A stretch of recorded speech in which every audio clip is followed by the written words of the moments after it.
Dumulog sa resibo si Bernadette, hindi niya tunay na pangalan, para isumbong ang mabigat niyang problema. Ang kanyang 15 taong gulang na anak na si Luna, hindi niya rin tunay na pangalan. Laman daw ng kumakalat na sex video, kasama ang dating kasintahan na di umano'y siya ring nagpakalat ng video. Yan ang inaksyonan ng resibo. October 29 itong taon, tumambad kay Bernadette ang isang nakababakalang video. Laman ito ang kanyang menor de edad na anak at isang lalaki. Nanghina po ako bigla, tapos naisip ko po kung saan ako nagkulang. Nagalit po ako dun sa lalaki kasi po, bago po may nangyari sa kanila noon, sinabihan ko po siya na bata pa po yung anak ko, marami pa po pangarap sa kanya. Sana po, wag mo na pong papasok sa isang relasyon. Kwento ni Bernadette, bago pa raw kumalat ang video, mahinala na siyang may karelasyon ang kanyang anak na itatago namin sa pangalang Luna. Chinek ko po yung social media ng anak ko. Nakita ko po yung conversation. Binabanggit po kasi ng lalaki na sino yung mga sinabihan mo na may nangyari sa atin. May sinend po yung kapatid ko sa akin na my day. Binati niya po yung anak ko. Doon po nalaman namin na meron na po siyang kasintahan. Dahil dito nagpasya si Bernadette na ilayo si Luna mula sa kanilang probinsya. Pero ang sinasabing nobyo ni Luna na si James, hindi niya tunay na pangalan. Sinundan pa raw ang kanyang anak pa Maynila at itinuloy ang pakikipagkita sa dalagita. Nagkayayaan po sila ng mga kaibigan niya po na mag-inuman. Hindi ko po alam na nasa Maynila po si pinilit niya po yung anak ko na may mangyari po sa kanila dun. Sa sumunod na mga araw, laking gulat daw ni Bernadette nang makatanggap siya ng nakababakalang impormasyon mula sa mga kaanak sa probinsya. Ang anak niyang si Luna, laman daw ng isang kumakalat na sex scandal. Sex video ng isang menor de edad at kanyang 19 na taong gulang na kasintahan kumalat online matapos ang kanilang breakup. Ayon sa ina ng biktima na si Bernadette, sa isang messaging channel daw nakita ng kanilang mga kaanak ang makalay na video. May mga group chat po yung mga kabataan eh. Nagpapasahan po ng mga sex video po ng mga bata po eh. Tapos po yun, kasama po yung anak ko dun. Tapos pinorward lang po ng hipag ng kapatid ko yung video. Kaya po natanggap ko po yung video dito po sa Maynila na po kung saan po kami nakatira ngayon. Wala po akong lakas ang loob na sabihin sa kanya yung direct to the point po na kakausapin ko siya. Sa paintulot ng kanyang mga magulang, nakapanayam ng resibo ang biktimang si Luna. Kwento niya, 13 taong gulang lang siya nang makilala niya si James sa isang social media application. Nagkakilala po kami sa chat lang po. Nag-chat po siya sa akin, nagre-reply siya sa story ko. Tapos mga ilang buwan, nireplyan ko na po siya. 13 years old po ako noon. Nung nagkita po kami, hinawakan niya agad yung bewang ko. Nanligaw po siya. Tapos pumayag naman po ako. May mga time na nagiging touchy na siya.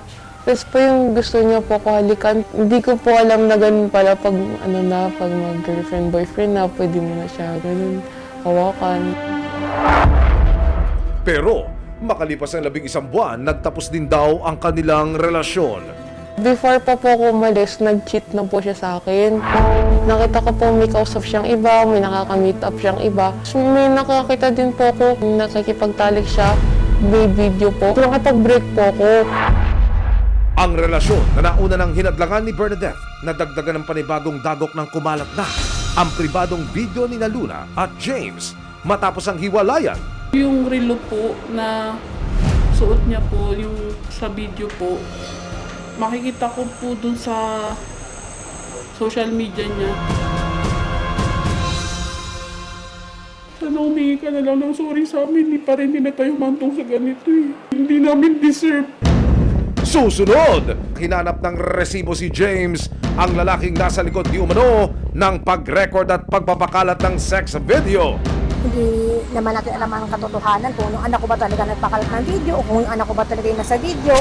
Biglang nahulog at napagok pa sa semento ang lalaking nag-aayos ng mga kawad ng kuryente. Makaligtas kaya ang lalaki matapos ang malagim na aksidente? Resibo, walang lusot ang may atraso. Resibo, walang lusot ang may atraso. Para makuha ang kanyang panig, hinanap ng resibo si James, ang lalaking kasama ng menor de edad na si Luna sa sex video. Siya ang itinuturo ng ina ng biktima na nasa likod ng pagpapakalat nito. Nang matunto ng kanyang bahay, humarap ang ina ni James at ayon sa kanya, wala raw ang kanyang anak. Labis din daw silang naapektuhan sa pagkalat ng sex video. Parang haka-haka lang, tapos pinagbintangan na nila na nag-post yung anak ko. Isa meron siyang mga shared, may mga post siya na yung about sa pakamatay. Siguro dahil siguro sa mga chat-chat siguro nung nanay nung babae. Sa ngayon ay hindi pa raw makakapagbigay ng panig si James. Yung mga rumors lang po kasi yung lumabas na yan, hindi po talaga yan siya. Kasi ilang beses ko tinatanong yung mga anak ko, natin niya, wala akong mama, wala talaga akong kinakalat ng mga ganyang video na yan. Hindi naman natin alam ang katotohanan kung yung anak ko ba talaga nagpakalat ng video o kung yung anak ko ba talaga yung nasa video. Ang pagkalat ng pribadong video ni Luna, nagdulot din ng matinding stress para kay Bernadette. Nagigilty po ako bilang ina kasi nagtrabaho po ako sa maraming lugar. Tapos yun, sana po kasama ko po yung anak ko para po hindi nangyari sa kanya yun. Lahat ng mga ginawa mo sa anak ko, yung pambababoy mo. Pinaniwala niya po ko na ulti nga daw po halik, hindi niya po magagawa sa anak ko. Sana humingi ka na lang ng sorry sa amin. Maging si Luna, nakararanas na ng matinding depresyon dahil sa pangyayari. Gusto ko na lang pasaktan sarili ko para matapos na lahat. Sobrang pagod na po kasi ako, pati po yung si mami po. Sana makulong siya kasi hinayaan lang niya ako. Pero hindi pinanghihinaan ng loob si Bernadette. Desidido raw siyang panagutin ang dating karelasyon ng kanyang anak. Kaya November 28, kasama ang resibo, nagtungo ang mag-ina sa Pasig Police Station. Isang taon mula nang maganap ang krimen, formal nang maghahain ng demanda ngayon ang complainant dito po sa investigation section ng Pasig City Police Station. So sa investigation po namin dito is yun nga po at nakita naman po natin yung kumakalat na video. Talaga namang hindi ka aya-aya. Kaya nararapat na masampahan ng kaukulang demanda itong suspect. Pwede po siya makasuhan po ng RA 9995 o yung Anti-Photo and Videoism Act. At dun sa ginawa niya panggagahasa dun sa minor de edad, which is 14 years old lang siya during that time, ay pwede po siya makasuhan ng RA 11648 o yung bagong batas natin, stronger penalty sa kasong rape and child exploitation po. So, nakipag-coordinate na po kami siya sa Anti-Cybercrime Unit para po sa agarang pagkakamura nitong sexual video na kumakalat ng ating biktima. Sa payo ng mga otoridad, inilapit si Luna sa National Center for Mental Health para magsagawa ng intervention sa dalaga. Para kay Bernadette, hindi raw siya titigil hanggang makamit ng kanyang anak ang hustisya. Sabi ko, suportahan po namin siya. Kahit po na ano pong sabihin ng ibang tao, gagawin po namin yung lahat ng paraan. Sa kabila ng matinding pinagdaraanan, harapin daw ni Luna ang mga pagsubok at ibabangon ng sarili sa tulong ng kanyang mga magulang. Ipapangako po na kapag tapos ako ng pag-aaral ko. Kahit ganito yung nangyari sa akin, kahit dadalhin ko to hanggang sa pagtanda ko, makakapagtapos ako. Tsaka ako naman po yung tutulong sa inyo.